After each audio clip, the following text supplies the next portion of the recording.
मणिकृत सुंदराय तन घना चहु हट हाट सुभाट विधि चारों पुर बहु विधि बना गज बाज खाचर ने कर पद रथ बहु रथ ही को गने बहु रूप निश्चर जूथे अति बल सीन बरनत नहीं बने। आपका लिखा था इसके पहले एक सुंदर सी चौपाई लिखी थी, अति उतंग जल निधि चहुपासा और कनक कोट कर परम प्रकाशा। आया था परम प्रकाशा, कौन से प्रकाशा? पापा जी आए थे ना। तो देखो यहाँ पे बोल देना पापा जी आपका भी नाम आया है ना, रामायण में। Very good. तो यहाँ पे लिखा है वह जहाँ पे वो छलांग मार कर हम बोले थे कि जय श्री राम, और चढ़ गए थे कहाँ पे चढ़ गए थे? पर्वत पे, है ना। तो अत्यंत ऊंचा है, उसके चारों ओर क्या है? समुद्र है। किसके? वो पर्वत के चारों ओर सोने के परकोटे चार दीवारें का परम प्रकाश हो रहा है। ठीक है, वह जो किला है ना वो बहुत बड़ा है, कुछ कहा नहीं जा सकता। किला की बात कर रहे हैं। वह अत्यंत ऊंचा है, चारों ओर उसके क्या समुद्र है, और सोने के परकोटे चार दीवार मतलब ऐसा सोने की बनी है। सोने सागर सपार एक लंका नगरिया, है ना। चले हनुमान देने सिया की खबर, ये सोने की, है ना। बनाए दई है कारीगर ने ऐसी सुंदर बखरी, है ना। ऐसी मतलब वहाँ की साज सज्जा के बारे में कहा नहीं जाता बच्चों। ठीक है, यहाँ पे लिखा है कनक कोटे बेचैत्र मोने का मणि। हाँ वेरी गुड, आपने सही पकड़ा था, हमने मुनि ही बोला था, मणि लिखा है, सही पकड़े। तो कनक कोटे बेचैत्र मणि कृत सुंदराय तन घना चहु हाट सबाट भेत चारु बोले बाहो वेद व्यथा। अब जब हम बीत ही नहीं गाए ना, वही चीज आपको देखना है ध्यान से, गुरु जी ने क्या गाया क्या नहीं गाया। हम बीच बीच में छोड़ दे रहे हैं, हमें तो बोला है ना कि बीत ही नहीं गाए। आप लोग थोड़ा सा ध्यान देकर सुन रहे हैं कि नहीं सुन रहे हैं? एक बार ध्यान सुनना, जैसे कि रेशमा ने गाया कि कनक कोट बेचैत्र मणि कृत सुंदराय तन घना चहु हाट हाट सोबाट बेत चारों पुर बहु विधि बना अगज बाज खाचर ने कर पद चर रथ बरु तनिको गने अबाहु रूप निश्चर जोत अति बल सेन बरनत नहीं बने। नहीं बने, करोगे तो बनेगा, है ना। ऐसा है। तो विचित्र मड़ियों से जड़ा हुआ सोने का परपोटा है। सुनो लंका कैसा है बाबा, कैमरामैन फोकस किया जाए कि लंका एक बार दिखाया जाए। हैं? देखो भाई सोने की लंका लगरिया, अब इसके बारे में हम बताएंगे। ये अपनी सोने की लंका है, ठीक है ना। और ये हमारा देखिए ध्यान से। ये गोस्वामी तुलसीदास जी वर्णन करते हुए बताते हैं कि विचित्र मड़ियों से जड़ा हुआ, विचित्र मड़ियों से जड़ा हुआ सोने का है परपोटा है। उसके अंदर बहुत से सुंदर सुंदर क्या है? घर बने हुए हैं।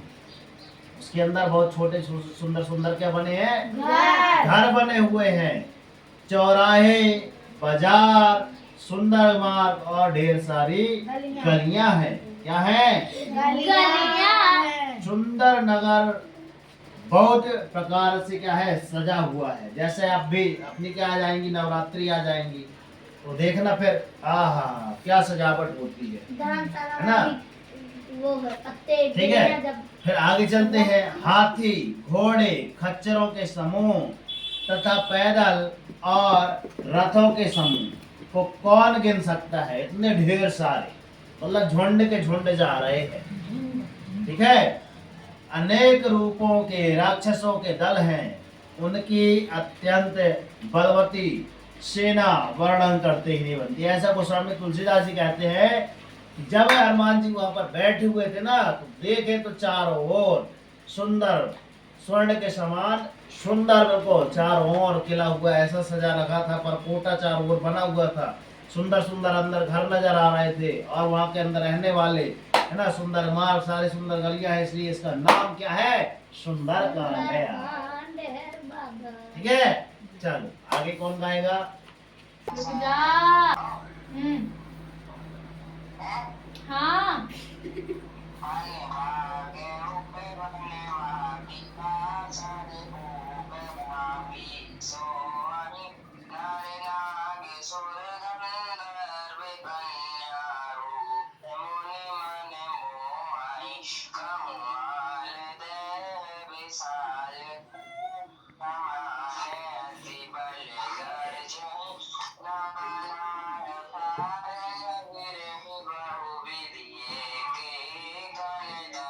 वाह मेरे भोपाली शेर, वाह, गुड क्लैपिंग भोपाली के लिए।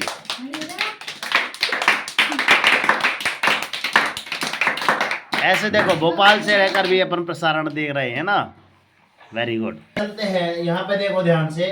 अब इतना तो हनुमान जी ने वहां पे देखा कि हाँ ऊपर पे चढ़ के लंका है ना देखी।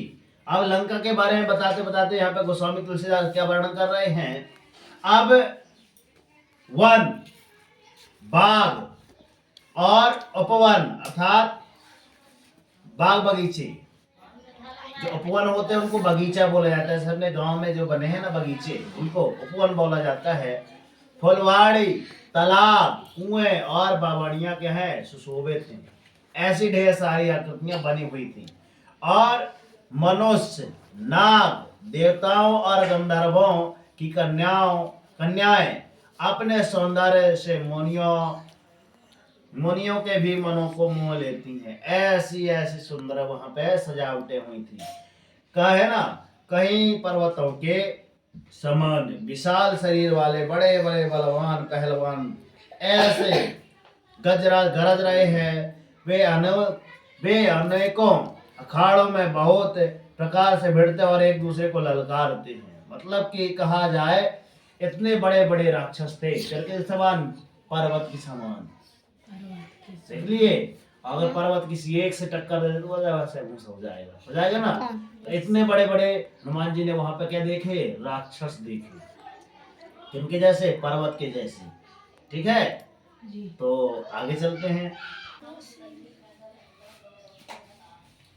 करी जतन भट्ट कोटेन बिकट तन नगर चहु दिस रक्षहि कहु माहिस मानुष धेनु खरे अज खल निशाचर भक्षहि एहि लागी तुलसीदास की कथा कछु एक है कही रघुवीर सर तीरथ शरीर ही त्याग गति पे हई सही। Very good. तो आज देखते हैं अपने अंश भैया के लिए तालियां भाई, पानी पिला रहे हैं, गर्मी बहुत है, समय भी काफ़ी होने को जा रहा है।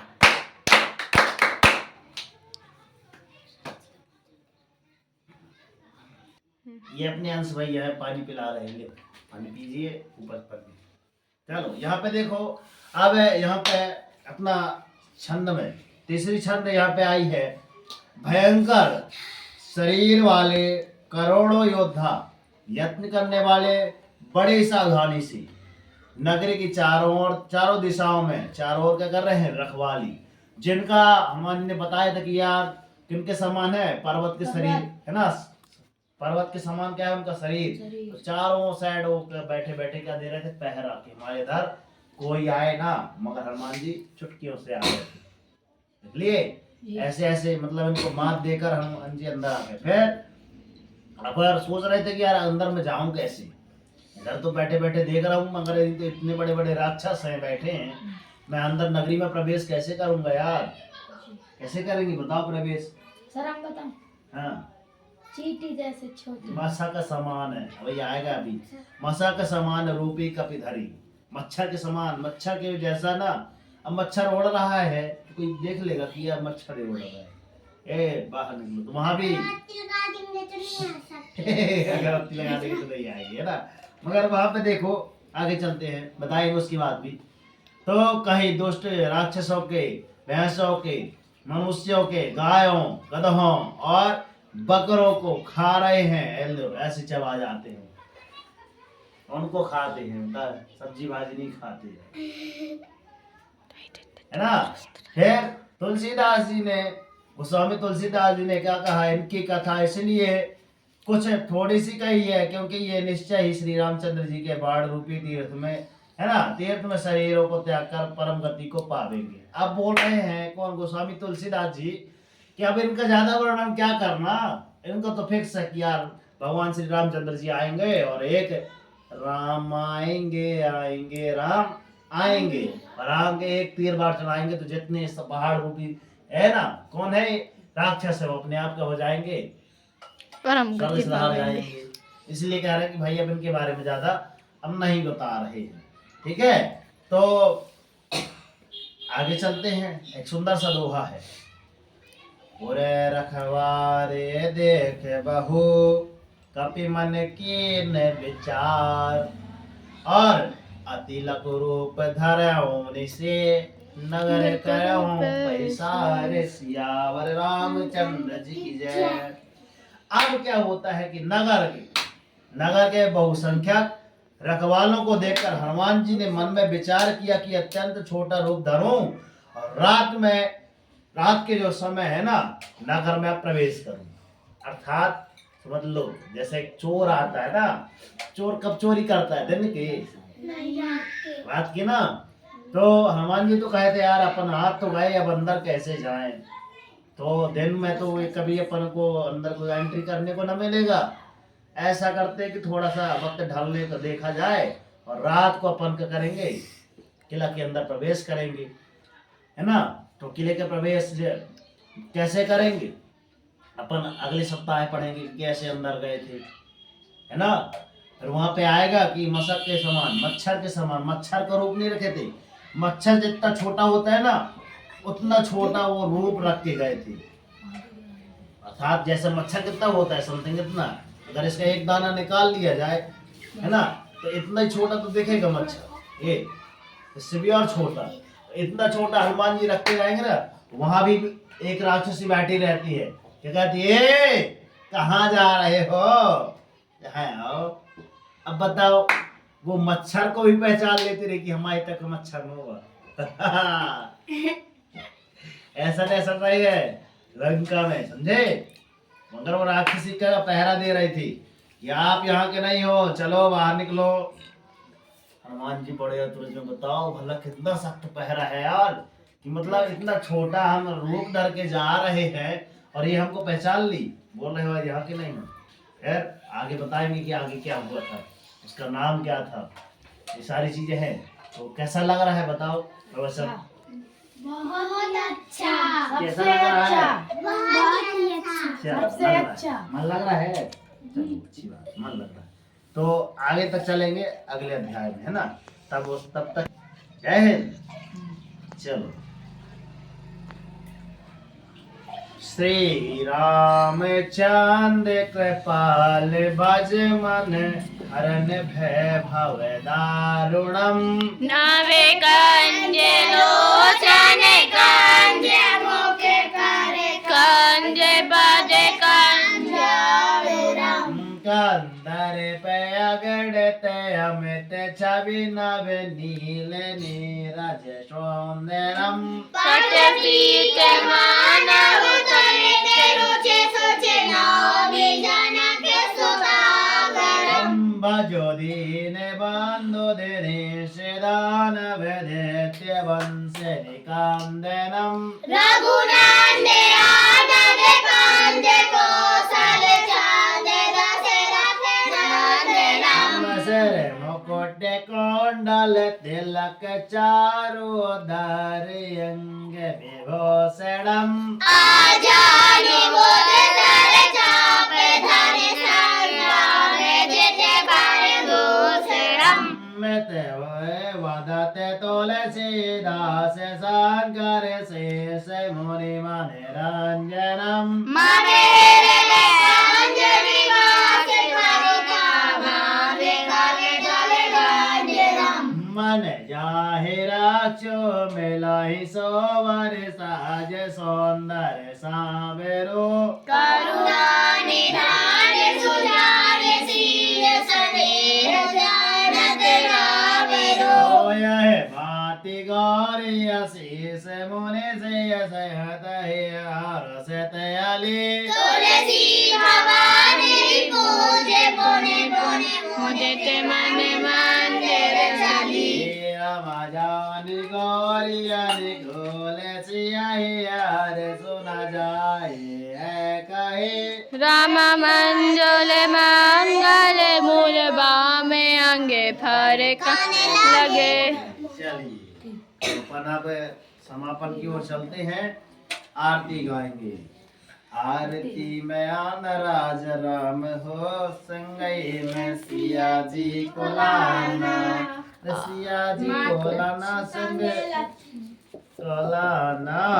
ले आना हनुमान हो संगई में सिया जी को लाना। क्या हो गया संजीव बना डंडा